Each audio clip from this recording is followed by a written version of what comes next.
Nós temos ministrado uma série de palavras que tem a ver com conhecer a vontade de Deus para as nossas vidas. E eu quero já dar um spoiler do final dessa palavra. E tudo que nós temos que entender é o seguinte: até aqui nós falamos em conhecer a vontade dEle. Falamos em saber a parte que cabe a Ele. E hoje eu quero falar um pouco da parte que cabe a nós, porque para compreender a vontade dEle, para ouvir a voz dEle, nós temos que estar preparados para isso. Há um preparo que é nosso, senão acontece o seguinte: você acorda um dia atrasado, e aí surge uma proposta, uma decisão, alguma crise, alguma coisa, e você chega para Deus e diz assim: Senhor, eu sei que eu não tenho orado muito, não tenho andado muito na Tua presença, eu não tenho te buscado muito, mas eu tenho que tomar uma decisão até meio-dia, Senhor, faz alguma coisa. Não é assim que acontece algumas vezes? Senhor, eu tenho que pagar o aluguel hoje, faz alguma coisa. E aí nós ficamos sem entender porque que muitas vezes as coisas não acontecem. Então, se nós temos que, e esse é o spoiler que eu quero dar do final dessa palavra, para você já ir colocando na sua mente o que eu quero te comunicar hoje. Se eu quero conhecer a vontade dEle, primeiramente, eu preciso conhecê-lo. Se eu quero conhecer a vontade dEle, os direcionamentos dEle, as orientações que vêm dEle, primeiro eu preciso conhecê-lo. Se você conhecê-lo, vai ficar fácil você conhecer a vontade que vem dEle. Quem aqui acredita que Deus tem um plano para a sua vida, um plano que inclui, cada detalhe da sua rotina diária? Quem acredita nisso? Amém? Você acredita também que o plano do Senhor é superior a qualquer outro plano que você possa traçar para a sua vida? Você acredita nisso? Quem acredita? Amém. Você acredita também que o Senhor vai te mostrar esse plano passo a passo, como nós vimos na semana passada? Não basta querer achar que Deus vai te dar uma luz no fim do túnel. Lâmpada para os teus pés é a palavra dEle, é a sua palavra. Então Ele vai colocar luz em cada passo. Você vai caminhando, Ele vai te mostrando. Lembra que nós falamos disso semana passada? Você acredita nisso? Que Ele tem um passo a passo de êxito para a tua história, para a tua vida? Então, se nós acreditamos nessas coisas, se nós decidimos acreditar nisso tudo para as nossas vidas, nós vamos precisar crer que assim será em nossas vidas. E eu quero trazer aqui um texto, Provérbios capítulo 3, versículo 5, um texto que eu trouxe na primeira mensagem dessa série, que fala assim, Provérbios 3, 5, confia no Senhor de todo o teu coração, e não te estribes no teu próprio entendimento. Reconhece-o em todos os teus caminhos, e Ele endireitará as tuas veredas. Aqui tem um texto poderoso. Reconhecê-lo é considerá-lo. Reconhecê-lo nos caminhos é você não caminhar sem considerar que há alguém contigo. Então, reconhecê-lo é entender, tomar consciência que há alguém contigo. Mas eu quero, nessa noite aqui, não trazer foco nesse ponto, porque já falei sobre ele. Eu quero falar no seguinte ponto: confia no Senhor de todo o teu coração e não te estribes no teu próprio entendimento. Confia no Senhor de todo o teu coração. Será que nós realmente confiamos no Senhor?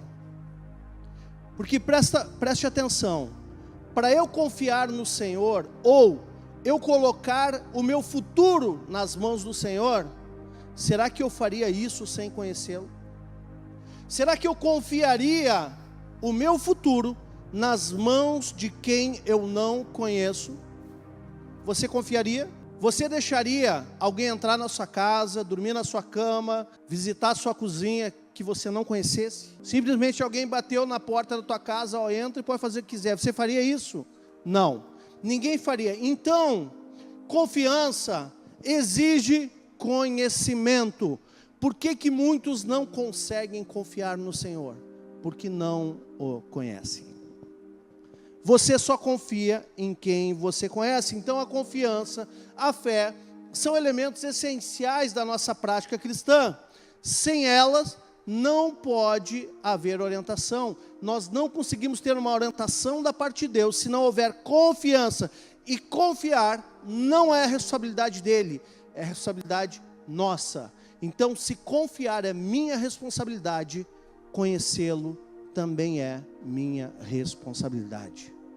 É sua responsabilidade. Primeiramente, nós precisamos desse coração sincero. Todos nós falamos: Senhor, nós queremos fazer a tua vontade, queremos te agradar. Agora, não tem como fazer isso sem conhecê-lo, e sem conhecê-lo, não temos como ter fé. Ninguém coloca fé em algo que não conhece. Você colocaria fé em alguém que você não conhece? Claro que não. Ninguém faria isso. Então vamos lá. Hebreus 11:6 diz o seguinte: de fato, sem fé é impossível agradar a Deus, porquanto é necessário que aquele que se aproxima de Deus creia que Ele existe e se torna galardoador dos que o buscam.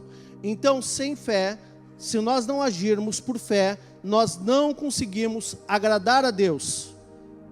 Mas presta atenção, que tipo de fé é essa? Que fé é essa que nós vamos agradar a Deus?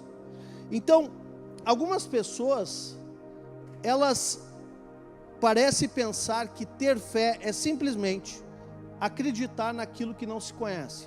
Então, eu estou no escuro, eu acredito em algo que me falaram, eu não conheço, eu vou me atirar nesse negócio. Não, não é assim que a fé funciona, né? Elas pensam que a fé, ela substitui o conhecimento. Também não. Até porque a fé vem pelo ouvir, e quanto mais nós ouvimos da parte de Deus, mais nós conhecemos o Senhor.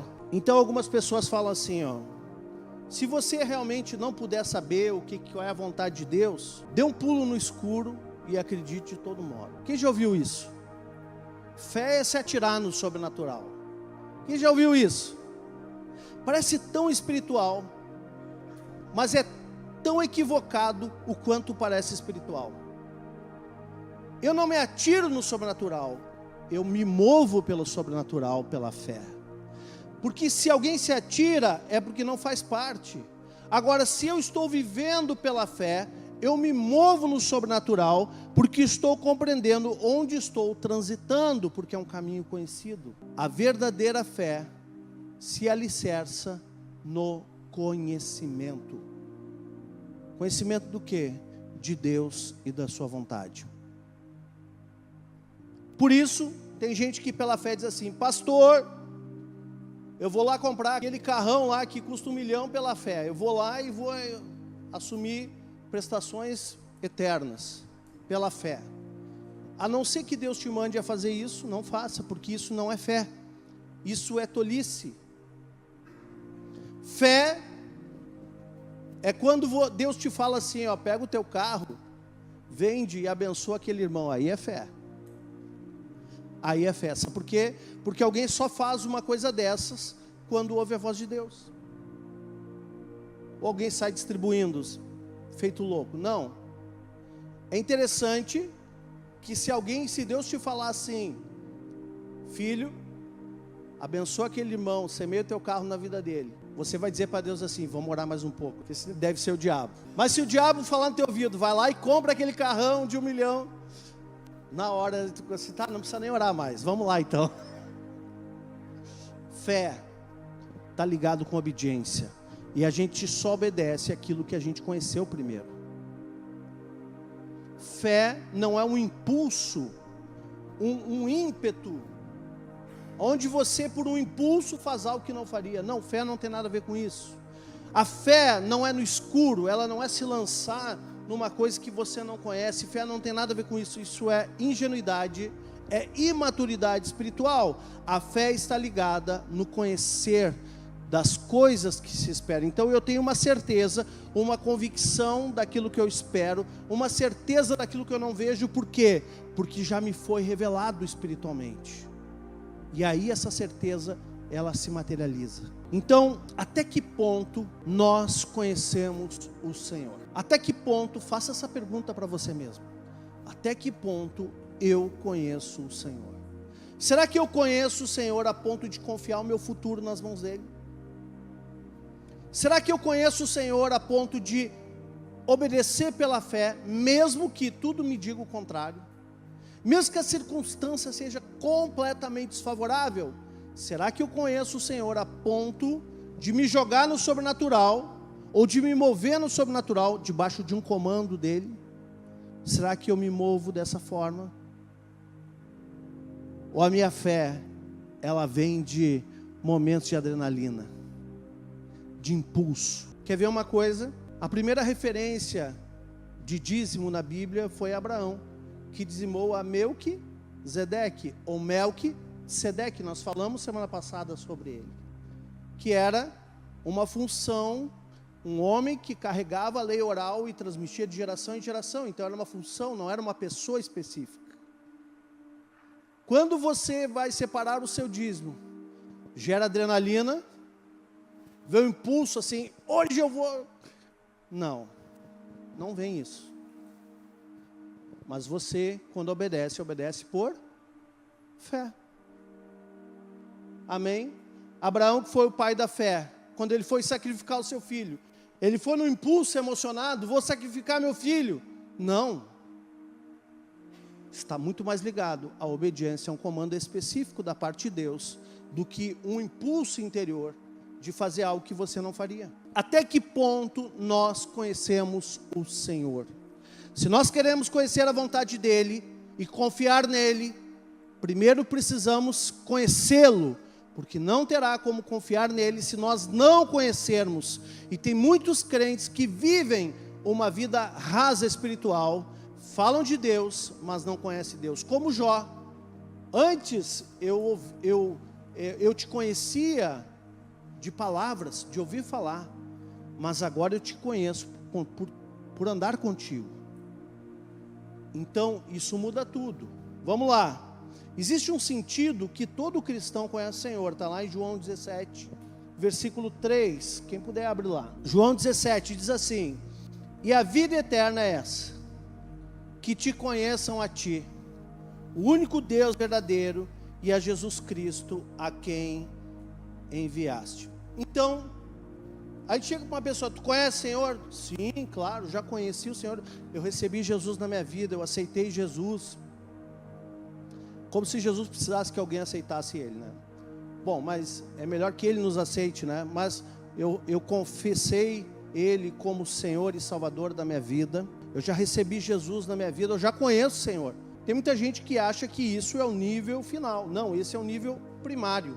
A pessoa que conheceu alguém, pregou o Evangelho, e a pessoa diz assim: olha, Jesus é aquele que veio para morrer pelos teus pecados e te salvar dessa terra, mas Ele também veio para te trazer uma vida, e uma vida com abundância, no tempo presente. Com perseguições? Mas Ele veio para isso, ok?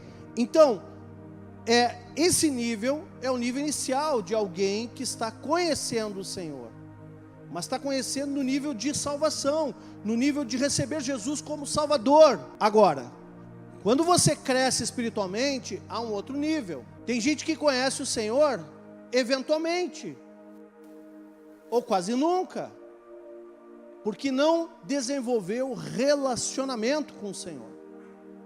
E eu não posso conhecer alguém que eu não me relaciono. Então, essa é uma das razões que muitos crentes não conseguem confiar plenamente em Deus.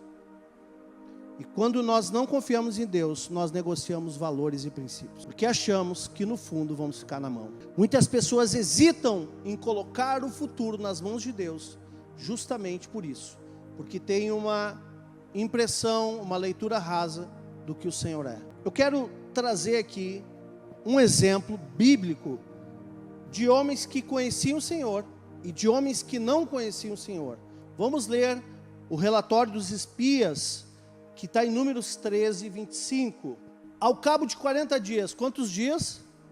40, esse era o tempo suficiente do deserto, 40 dias. Acabaram ficando quanto tempo? 40 anos. Se você for reprovado nos 40 dias, o teu deserto pode virar 40 anos, viu? Vamos lá então, ao cabo de 40 dias voltaram de espiar a terra, caminharam e vieram a Moisés e Arão e toda a congregação dos filhos de Israel, no deserto de Parã, em Cádiz, e deram-lhes conta, a ele e a toda a congregação, e mostraram-lhe o fruto da terra. Eles foram lá e trouxeram, inclusive, o fruto da terra, ok? Relataram a Moisés e disseram: fomos à terra que nos enviaste, e verdadeiramente mana leite e mel, e esse é o fruto dela. O povo, porém, que habita nessa terra é poderoso, e as cidades muito grandes e fortificadas. Também vimos ali os filhos de Anak, os amalequitas, habitam na terra do Neguebe, os heveus, os jebuseus, os amorreus, habitam na montanha. Os cananeus habitam ao pé do mar e pela ribeira do Jordão. Então Calebe fez calar o povo perante Moisés e disse, olha só a autoridade de Calebe, ele fez calar o povo, ele tomou conta da situação e disse assim, olha, eia, subamos e possuamos a terra, porque certamente prevaleceremos contra ela. Essa é a expressão de um homem que conhecia o Senhor. O Senhor prometeu a terra. Em Deuteronômio ele fala que cidades inteiras seriam entregues. Não era só leite e mel, nós já lemos sobre isso. Não era só leite e mel, mas eram cidades inteiras, cidades que não foram construídas por eles. Tesouros, todas estruturas que não foram geradas por ele, iam ser colocadas na mão dele. E esse homem que conhecia o Senhor, Calebe, disse assim, ó, eia, subamos e possuamos a terra, porque certamente nós prevaleceremos. Que fé é essa? É uma fé que é baseada num comando de Deus. Olha, eu estou dando uma terra para vocês que manda leite e mel, vão lá e conquistem. Então, o homem que conhece o Senhor, ele entende que apesar da guerra, apesar do sacrifício, apesar de toda oposição, ele avança, porque ele está baseado numa palavra, pela fé. Ele tem um comando claro, e ele se move pela fé. Ele não está fazendo uma aventura de guerra. Gente, quem anda comigo sabe que eu procuro não entrar em guerras que não são minhas, né? As minhas já são bastante grandes, então as que não são minhas eu não entro. Mas quando Deus me manda entrar, eu entro e não saio. Amém? Então, ele não estava, Calebe, ali, a fim de entrar numa aventura. Ele estava ali, dizendo, vamos conquistar a terra, não importa o que aconteça conosco. Mas creio que apesar de tudo nós prevaleceremos. Por quê? Porque Deus nos deu o comando. Porém, continuação do texto, os homens que com ele tinham subido disseram, não poderemos subir contra aquele povo porque é mais forte do que nós. E diante dos filhos de Israel, infamaram a terra que havia espiado, dizendo, a terra pelo qual passamos a espiar é a terra que devora os seus moradores, e todo o povo que vimos nela são homens de grande estatura. Também vimos ali gigantes, os filhos de Anak são descendentes de gigantes, e éramos aos nossos próprios olhos como gafanhotos, e assim também éramos aos seus olhos. Então, aqueles que não conheciam o Senhor, o que aconteceu? Eles olharam, disseram assim, cara, nós somos que nem gafanhotos, só tem gigantes. A autoimagem de quem não tem o Senhor, ela é muito pequena, viu? É do tamanho de um gafanhoto. Mas a autoimagem de quem tem o Senhor é do tamanho de um leão. Você acaba se parecendo com quem você passa mais tempo. Você acaba tomando forma de quem você tem maior intimidade. Essa é a diferença clara de quem conhece o Senhor e quem não conhece. Quem conhece o Senhor se move na palavra dele. Quem não conhece se move na circunstância e na dificuldade. Sabe o que eu lamento, amados? Eu lamento que muitas pessoas cristãs, que conheceram Jesus naquele nível inicial, aquele nível que conhece para a salvação e para morar no céu, para a eternidade, eu temo que muitos cristãos passam a vida aqui na terra num verdadeiro deserto. Porque mesmo se dizendo cristãos e mesmo tendo aceitado Jesus no seu coração e confessado para a salvação com os lábios, passam vivendo nessa terra um verdadeiro deserto. Pode ser financeiro, pode ser emocional, espiritual, seja lá o que for, mas vivem uma míngua espiritual, porque na verdade receberam Jesus, mas de fato não conhecem o Senhor. Aqueles homens morreram no deserto. E já vi muito crente passar a vida inteira no deserto e morrer no deserto. E vai chegar lá no céu e o Senhor vai olhar para ela e vai dizer assim: filho, mas eu estava te dando tudo aqui, você não creu, você não me buscou, você não me conheceu, eu estava pronto para te abençoar. Alguns de nós podemos então estar atravessando períodos assim de dificuldade, infelicidade, desertos. Como acontece geralmente com cristãos quando seguem as suas próprias inclinações. E essa é a tendência natural do ser humano, seguir as suas próprias inclinações. Como uma vez eu vi um rapaz dizer: eu vou seguir meu coração. Seguiu para o lado errado, né? Então, seguem as suas próprias inclinações. E a razão disso talvez seja o ponto básico, nevrálgico de toda a nossa fé, porque algumas coisas não avançam. É possível que essas pessoas jamais tenham investido um tempo para conhecer a Deus. Então, sendo assim, essas mesmas pessoas não estão dispostas a confiar-lhes a sua vida, nem o seu futuro. Não estão preparados para isso. Não é culpa de Deus quando a gente não conhece, amados. Não é culpa de Deus. Não é culpa dele. Ele se revela a nós de inúmeras formas. A única questão é a resposta que nós damos a todas as investidas que Ele faz na nossa direção. A maior parte dos crentes enfrentam essa situação. Até vão à igreja regularmente, mas leem muito pouco a Bíblia, oram muito pouco, nunca tiveram uma comunicação mais direta com Deus. Vivem na superficialidade do Evangelho. Então, até o dia que nós compreendemos que Deus quer falar conosco, principalmente através da sua palavra. E Ele nos busca e Ele cria situações e até crises para que a gente se volte para Ele de fato. Vou falar isso de novo: Deus cria crises para que o homem se volte para Ele. Amém, queridos? Então, através disso, Ele mostra também, diante dessas crises, o que é a vontade dEle, o que Ele quer que nós façamos, ou até mesmo o que Ele quer que nós sejamos. Queridos, deixa eu dizer uma coisa: se você está vivendo uma crise, se você está vivendo um deserto, preste atenção nessa palavra. Muito provavelmente Deus está chamando a tua atenção. Muito provavelmente o Senhor está chamando a tua atenção. Porque o objetivo dele não é te fazer prosperar materialmente, emocionalmente, tudo isso Ele pode te dar com facilidade. A questão dele é ter você com Ele, é te chamar para perto, é se revelar a você. Amém? Então todos nós, quando estamos numa situação assim, nós vamos chegar num ponto de decisão. Será que eu vou continuar com a minha vida cristã medíocre, superficial, ou vou tomar uma decisão de avançar para uma intimidade com Deus mais profunda? Esse é o ponto da decisão. Agora, preste atenção, o teu futuro depende disso.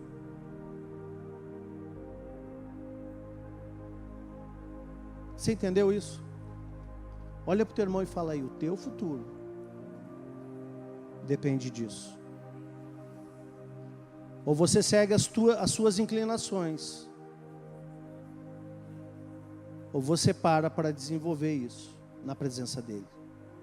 Não tem outro jeito. Então, nossa disposição de confiar a nossa vida, a sua orientação, está ligada de perto com o nosso grau de conhecimento dEle.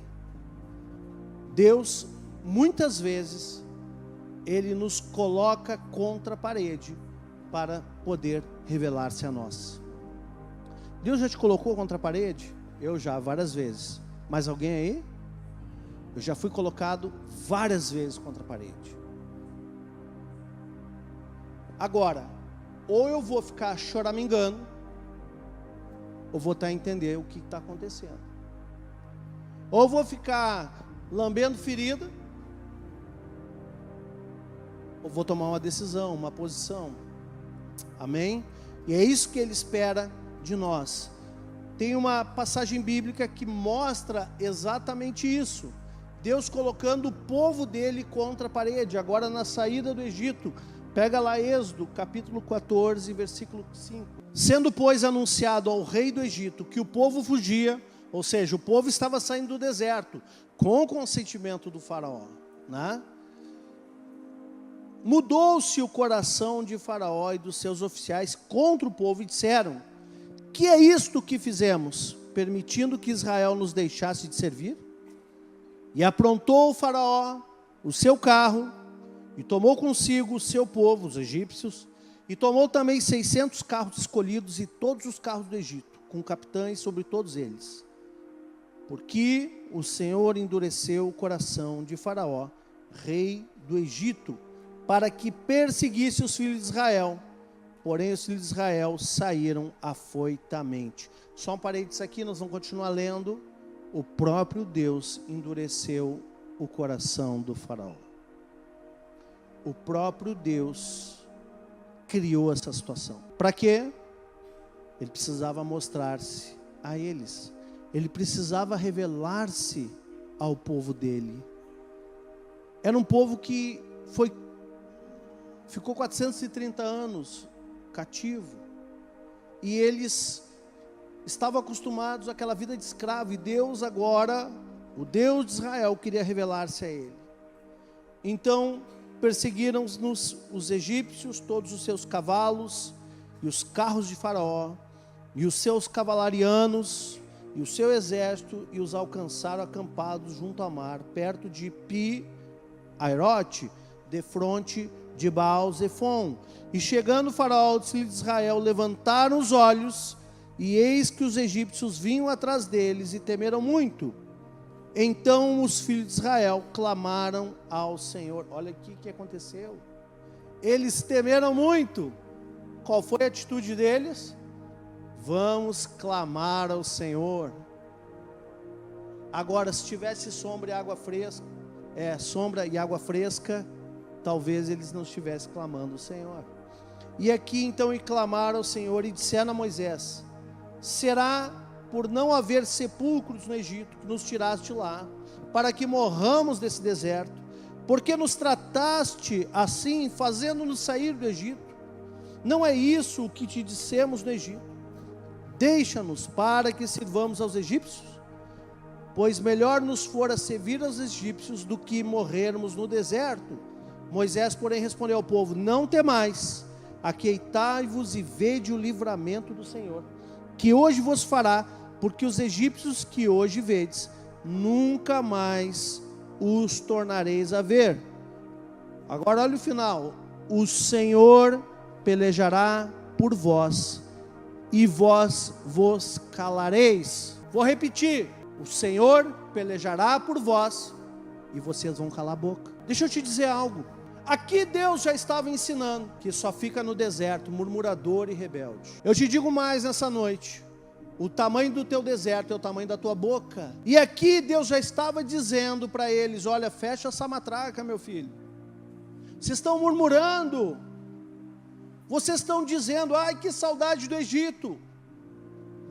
Sabe que tem crente que adora contar testemunho assim: pastor, quando eu era do mundo eu era terrível. Eu fazia isso, mais aquele outro, do outro jeito, e daquilo, e não sei o que, não sei o que. Mas aí Jesus me salvou e me curou e me salvou, amém. Tem 1h30 de testemunho quando ela era do diabo e 1 minuto de quando Jesus entrou na vida dela. Sabe o que é isso? Saudade do Egito, saudade dos repolhos, saudade de levar chicote no mundo. Mas tem gente que é assim. Agora, Deus estava falando aqui através de Moisés: olha, O Senhor vai pelejar por vós. O mesmo que endureceu o coração de Faraó é o mesmo que vai dar livramento. E quanto a vocês vão ter que fechar essa matraca aí. Porque esse negócio aí está virando uma murmuração, uma murrinhagem. Vocês têm que fechar a boca. Porque qualquer coisa vocês reclamam, povo de Israel. Não é para vocês, tá? Deixa claro aqui. Qualquer coisa vocês já estão, ai, ui, ui, Senhor. Qualquer coisa vocês já estão reclamando, achando ruim. Senhor, quando eu não era crente, os negócios andavam, agora que eu converti, parece que travou tudo. É mesmo, é verdade. Quando você se converte, Deus te dá o kit de tribulação e começa a tua caminhada. É verdade. Sabe por quê?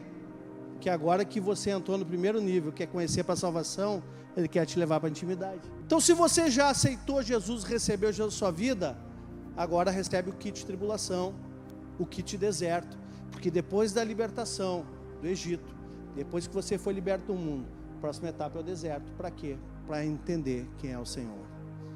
Tudo que você está passando hoje é o Senhor querendo se revelar na tua vida. Então, muitas vezes Deus permite que passemos por problemas ou sofrimentos para que possamos conhecê-lo em toda a sua plenitude. Salmo 46:10 diz assim: aquietai-vos e sabei que eu sou Deus, sou exaltado entre as nações e sou exaltado na terra. Quando você não sabe por que algumas coisas estão acontecendo, é melhor fechar a boca, se aquietar e colocar a sua vida diante dele e esperar ele falar contigo. Esse é o momento de buscar intimidade com ele. Agora você pode pensar assim: Senhor, mas Deus, ele é distante, como eu posso conhecer um Deus que vive nos céus, que não possui um corpo físico, material, que nós possamos ver, tocar, um Deus que não fala em voz audível? Parece um Deus escondido, né? Você não pode ver com os olhos naturais, você não pode tocar, você não pode abraçar, você não ouve a voz dele audivelmente. Pastor, mas tem pessoas que já ouviram, amém, talvez uma em 1 bilhão, né? Eu não ouvi ainda, mas isso não muda nada na minha fé. Tem pessoas que já ouviram a voz de Deus audível, amém, é uma experiência, se ele te der, amém, mas a tua fé não depende disso, ok? Então, como crer num Deus assim? Um Deus que não tem materialidade, que é totalmente espiritual. Como crer num Deus que você não ouve e não enxerga, não toca? Como crer? Então, existem 2 métodos principais para nós termos relacionamento com Ele e conhecermos Ele. Se quisermos conhecer a Deus, então devemos começar a ler a Bíblia com os nossos ouvidos espirituais sintonizados para tudo que Deus diz a respeito de si mesmo. Então eu tenho que ler e orar, sim, esses são os 2 métodos, mas primeiramente eu preciso ler a palavra, sintonizando o que a palavra diz sobre Ele, porque muitas vezes nós lemos a palavra sintonizados naquilo que Ele diz sobre nós, mas talvez agora você precise, para conhecê-lo, ler a palavra com os ouvidos espirituais sintonizados naquilo que a Bíblia diz sobre Ele. E eu vou ler alguns textos para você aqui. A Bíblia se explica pela Bíblia, e a Bíblia explica tudo aquilo que nós necessitamos saber sobre Ele.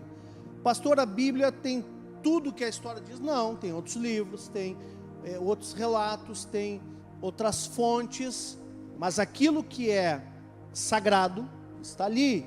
Aquilo que é suficiente para você conhecê-lo está ali. Amém? Então vamos lá. Quer ver uma coisa? Um dos livros que mais vai te ensinar sobre Deus é o livro de Salmos. Quer ver? Salmo 18:2.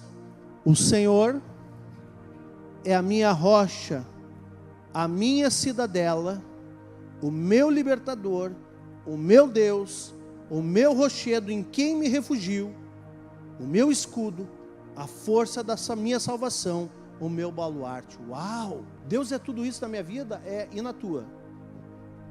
Na vida do salmista era, e na tua? Salmo 27:1, olha aí. O Senhor é a minha luz e a minha salvação. De quem terei medo? De quem terei medo? O Senhor é a fortaleza da minha vida. A quem temerei? E eu te pergunto, do que você tem medo? Quem teve medo? Calebe ou os 10 espias? Josué ou os 10 espias que trouxeram um relato negativo? Por que eles ficaram com medo? Porque eles não conheciam o Senhor. Só de ouvir falar, mas não tinham conhecimento do Senhor. Então, se você conhece o Senhor, que é o Deus da tua salvação, você não precisa ter medo de nada. Você não precisa ter medo de nada. Salmos 46, olha o que diz aqui, 46:1. Deus é o nosso refúgio e fortaleza, socorro bem presente nas tribulações. Você tem tribulações? Você tem se usufruído desse socorro bem presente? Ou você está com medo? Ele é socorro bem presente. No dia da tua angústia, no dia da tua tribulação. Gente, se eu sei de tudo isso, então isso eu me agarro nisso. Se eu sei de todas essas coisas, eu me agarro nelas. O Senhor também, Ele é o Deus onipresente. Alguns atributos de Deus: Ele é onipresente, Ele está em todos os lugares. Quer ver? Salmo 139, abre aí, versículo 7, diz assim: para onde me ausentarei do teu espírito? Para onde fugirei da tua face? Se eu subo aos céus, lá estás. Se faço a minha cama no mais profundo abismo, lá estás também. Se tomo as asas da alvorada e me detenho nos confins dos mares, ainda lá me haverá de guiar a tua mão. Ainda lá me haverá de guiar a tua mão, e a tua destra me susterá. Se eu digo, as trevas com efeito me encobrirão, e a luz ao redor de mim se fará noite, até as próprias trevas não te serão escuras. As trevas e a luz são a mesma coisa. Então para Deus não faz diferença. Não faz diferença onde você estiver. Se no fundo da caverna, no meio do mar, se dentro de um abismo, não faz diferença. Por quê? Porque em nenhum lugar nós podemos ausentar do Espírito dele, Espírito de Deus. Esse é o poder de Deus. Você acha que Deus não é suficiente para as tuas crises e dificuldades? Você acha que tem coisa muito maravilhosa que Ele não possa fazer na tua vida? Outro atributo: Deus é onisciente, Ele sabe de todas as coisas. Salmo 147:5. Grande é o Senhor nosso e muito poderoso, o seu entendimento não se pode medir. Aonde Ele alcança, nós não podemos medir. Ele é poderoso, muito poderoso. Esse é teu Deus, esse é o nosso Deus. Agora Ele também é onipotente, o poder está nas suas mãos. Quer ver? Jeremias 32:17, fala assim: ah, Senhor Deus, eis que fizeste o céu e a terra com teu grande poder, e com o teu braço estendido, coisa alguma te é demasiadamente maravilhosa. Querido, você podia dar pelo menos um aleluia, porque assim, será que existe alguma coisa demasiadamente maravilhosa para Ele? Ele fez todas as coisas. Você está se vendo com Ele ou como gafanhoto? Você é do tamanho do leão ou do tamanho de um gafanhoto, meu irmão? Você está preparado para viver a vontade dEle? Você está preparado para conhecê-lo? Mas Deus também é amor. 1 João 4,16 diz assim: e nós conhecemos e cremos no amor que Deus tem por nós. Deus é amor, e aquele que permanece no amor, permanece em Deus e Deus nele. Então Ele te ama, não é uma teoria. Ele te ama, e Ele se importa com a tua vida. Ele se importa contigo o tempo inteiro. E Ele é bom. A Bíblia também diz que Ele é bom. No Salmo 119:68 diz, 119:68, tu és bom e fazes o bem, ensina-me os teus decretos. Ele é bom para nós. Ele é bom para a tua vida, meu irmão. Pastor, mas não estou vivendo isso. Você precisa conhecer esse Deus. Pastor, eu só tenho problema. Você precisa conhecer o Senhor. Ele está te dando a oportunidade hoje, viu? Amém. Ele também é fiel. Lamentações 3:22 fala assim. Lamentações de Jeremias 3:22. As misericórdias do Senhor são a causa de nós não sermos consumidos, porque as suas misericórdias não têm fim, renovam-se a cada manhã, grande é a tua fidelidade. Olha o que a palavra está dizendo sobre esse Deus maravilhoso. Ele é fiel, grande é a fidelidade dele. Você errou hoje de manhã, a misericórdia te alcançou de novo. Você fez o que era errado ontem, a misericórdia dele te alcançou hoje de novo. Se você errou hoje, amanhã, quando o sol nascer, as misericórdias dele se renovam, porque o sol da justiça nasce sobre a tua vida. Amém? Agora que nós falamos um pouco desse Deus, que você precisa conhecer, a pergunta que fica é: como reconhecer a voz de Deus? Como reconhecer? Se eu não vejo, se eu não posso tocar, se eu não posso ouvir, a não ser que ele faça um milagre, a não ser que haja uma teofania. O que é uma teofania? A manifestação terrena de Deus. Isso é uma teofania. Mas assim, para crente normal que nem nós, que essas coisas nem sempre acontecem, né, ou nunca acontecem, que nós temos um relacionamento sincero e íntegro com Deus, mesmo que Ele não venha descer na terra.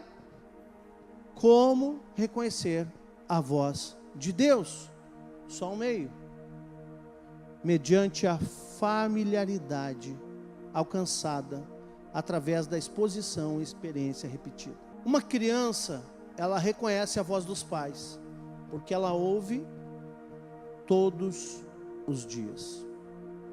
Você vai diferenciar ouvir a voz de Deus do que ouvir a voz do diabo ou de alguém, quando você buscar ouvir a voz dele todos os dias da tua vida. E depois eu vou te explicar praticamente como eu faço isso.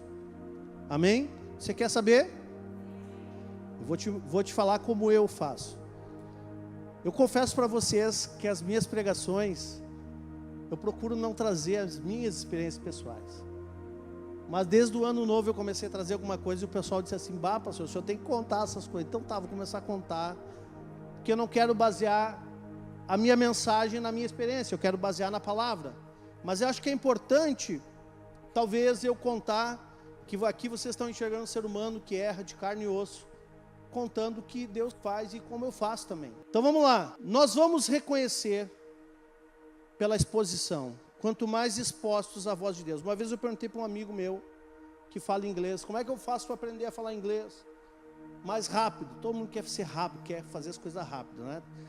Tentando achar um atalho, né? Mas na verdade não tem atalho. O que ele disse é o seguinte: olha, quanto mais exposição tu tiver à língua, mais rápido tu aprende. Então tu tem que se expor à língua todos os dias. Tu tem que ouvir, tu tem que falar, tu tem que estudar e fazer isso todos os dias. Aí eu me lembrei que na música é a mesma coisa. Não aprende a tocar nada ou cantar num dia só. Quanto mais estudar, ouvir, trabalhar, se expor, mais tu vai aprender. E a voz de Deus é a mesma coisa. Quanto mais você tem exposição, mais ela se torna familiar. Então, você quer conhecer o Senhor, você precisa estar familiarizado com a sua voz. Pastor, quero saber a vontade de Deus. Primeiro aprenda a conhecer o Senhor. É o spoiler que eu tinha dado no início, né? A Bíblia fala também: a ovelha reconhece a voz do pastor porque a ouve todos os dias. Então, pensa num rebanho de ovelhas. Como eu já falei para vocês, as ovelhas não são animais assim, mas inteligentes. Já falei isso para vocês. Quando alguém quer dizer que a pessoa é inteligente para caramba, ela não fala: ele é uma ovelha. Não, uma águia, né? Voa alto. A ovelha é meio burrinha, sabe? É um animalzinho, qualquer coisa ele sai do trilho, né? Mas como é que a ovelha consegue se dar bem? Quando ela está em rebanho, quando ela está ouvindo a voz do seu pastor. Em João 10, 27, fala o seguinte: as minhas ovelhas ouvem a minha voz, eu as conheço e elas me seguem. Então, se você é ovelha desse pastor chamado Jesus, que é o bom pastor, você precisa aprender a ouvir a sua voz. Mas é a voz dele ou do Espírito Santo, pastor? É a mesma coisa, é o Espírito Santo falando, testificando sobre ele. Amém? Então, Deus também se revela através da sua palavra, que é inspirada por ele. A Bíblia diz que a letra mata, mas o Espírito vivifica. Então eu falei que tem 2 métodos para você desenvolver esse relacionamento, que é palavra e oração. Isso é básico de qualquer crente. João 5,39 fala o seguinte, examinai as Escrituras, porque julgai ter nelas a vida eterna, e são elas mesmas que testificam de mim. Então, a Escritura, ela vai testificar a respeito do Pai, a respeito do Filho, a respeito do Espírito. Então, se você está aqui hoje, se você crê em Deus, não é porque eu inventei uma história para te trazer aqui. Você está aqui porque existe um livro chamado Bíblia, que fala sobre esse Deus, que conta a história de um povo, que fala sobre o Filho, o sacrifício do Filho, e fala sobre o Espírito Santo. Você leu, você creu, e você decidiu, e você se relacionou com esse aprendizado. E é por isso que você está aqui. Amém? Então a própria Escritura testifica. Mateus 4,4, Jesus fala o seguinte, Jesus porém respondeu, está escrito, não só de pão o homem viverá, mas de toda a palavra que procede da boca de Deus. Então, assim como nós precisamos do alimento físico, também para vivermos, vamos precisar da palavra que procede da boca de Deus. Começa pela Bíblia, mas o Espírito Santo vai falar também na tua consciência, vai falar no teu interior. Deixa eu dar um parênteses aqui. Sabe por que muitas vezes essa voz que fala a nossa consciência, essa voz interior, muitas vezes a gente se confunde?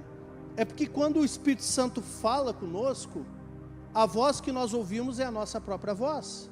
Não é a voz assim num trovão, né? Não tem um negócio assim. Quando o Espírito Santo fala conosco, essa voz vem vestida com a nossa própria voz. Você já teve essa experiência? Só que muitas vezes você não sabe se é ele ou não é. E como que você vai saber se é ele? Familiaridade. Amém, queridos? 2 Timóteo 3,16 fala o seguinte, toda a Escritura é inspirada por Deus e útil para ensino, para repreensão, para correção, para educação na justiça, a fim de que o homem de Deus seja perfeito e perfeitamente habilitado para boa obra. Então, a palavra de Deus, ela vai te habilitar. Então, começa lendo a Bíblia, meu irmão, meditando. Agora, você não vai só ler a Bíblia, você vai falar com Deus, você vai dialogar com Deus, né? Então, depois daquilo que Deus fala contigo na palavra, você deve meditar em oração, para que realmente haja uma transformação interior e permita que o Espírito Santo esteja falando contigo no teu devocional. Conhecemos Deus pelo modo como oramos e por aquilo que vai em nossos corações. Amém, igreja? Então, preste atenção no que eu vou falar agora.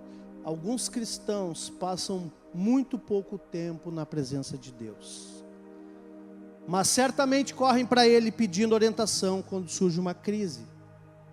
É verdade ou não é? Como eu dei aquele exemplo, Senhor, eu não estou tendo muito tempo de orar, mas eu preciso tomar uma decisão até meio-dia, faz alguma coisa. E aí, algumas coisas não vêm com facilidade. Então, é mais importante conhecermos Deus do que a sua vontade. Amém? E a única maneira de nos prepararmos para descobrir qual a sua vontade, quando enfrentamos decisões difíceis, é passar tempo na sua presença agora. É profilático, amados. A gente passa tempo na presença de Deus agora, todo dia. E quando a crise bate na nossa porta, nós já temos um caminho construído da sua voz em nossas vidas. Já temos um caminho. Agora a pior coisa é uma pessoa que não conhece o Senhor, entra numa crise e ela se desespera porque não consegue enxergar nada, não consegue ouvir nada, não consegue, a ansiedade bate, ela não consegue ter direcionamento nenhum, porque ela está ali preocupada em saber uma resposta, mas ela não entendeu que antes da resposta vem conhecer o próprio Deus na sua vida. Para fechar o último texto, e aí eu vou falar um pouco, do meu testemunho, conheçamos Oséias 6,3, que a Bíblia diz: conheçamos e prossigamos em conhecer ao Senhor. Como a alva, a sua vinda é certa, e Ele descerá sobre nós como a chuva serôdia, que rega a terra. Amém? Esse é um comando do profeta Oséias. Conheçamos e prossigamos. É contínuo, é crescente, é aprofundado. Queridos, como é que eu faço a minha vida devocional? Quando eu vou para a presença de Deus, a primeira coisa que eu faço é ler a palavra.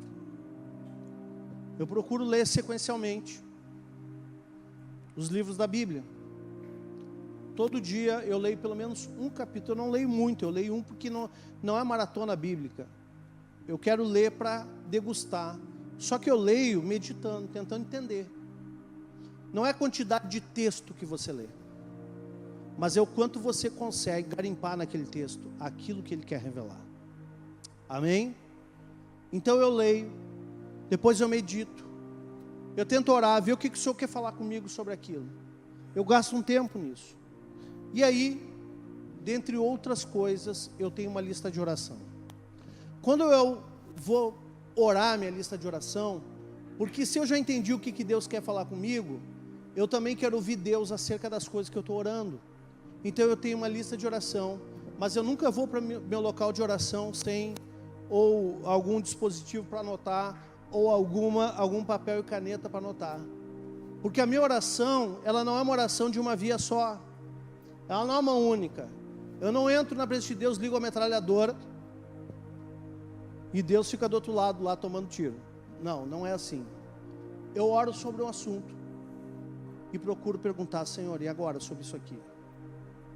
Que estágio nós estamos? Qual é o próximo passo? O que faremos agora, Senhor? Qual é a situação aqui? E aí quando me vem algo e eu estou discernindo que aquilo veio da parte do Senhor, eu já anoto, porque dali já sai uma tarefa, ali já sai uma decisão. Aí vou para o outro ponto da lista e continuo orando. E cada ponto da minha lista de oração é um debate com Deus. Eu não simplesmente passo o olho e saio orando, feito um doido. Não, eu sento e cada item é um debate com o Senhor. E eu gasto bom tempo. Por exemplo, eu oro pela equipe de 12, os líderes de marketing, todos os dias. Nominalmente eu oro por eles. E quando eu oro, eu procuro discernir do Senhor aquilo que o Senhor quer que eu ore por eles. Eu tenho na lista o nome deles, mas eu não tenho a necessidade deles. Mas na hora que eu estou orando, intercedendo por eles, o Espírito Santo me mostra qual a necessidade deles. E aí eu oro especificamente sobre essa necessidade, um por um. Eu oro pelos meus filhos, pela minha esposa, por mim, pela minha mãe, minha mãezinha que está aqui. E cada vez que eu levo o nome deles em oração, eu não digo só assim: Senhor abençoa, isso também. Mas eu procuro entender do céu qual é a demanda, qual é a carga intercessória que eu tenho que ter por eles. E aí eu começo a ficar num bate-bola com Deus. Ali eu oro, o Senhor fala comigo, o Senhor me mostra, e às vezes eu saio dali, que Deus me dá uma instrução e escrevo.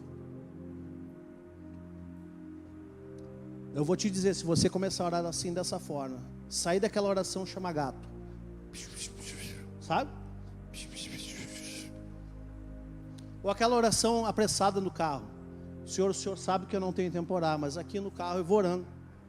Muito obrigado, Jesus, pelo dia, abençoa, me enriquece e abençoa minha família e ajuda a pagar as contas, amém.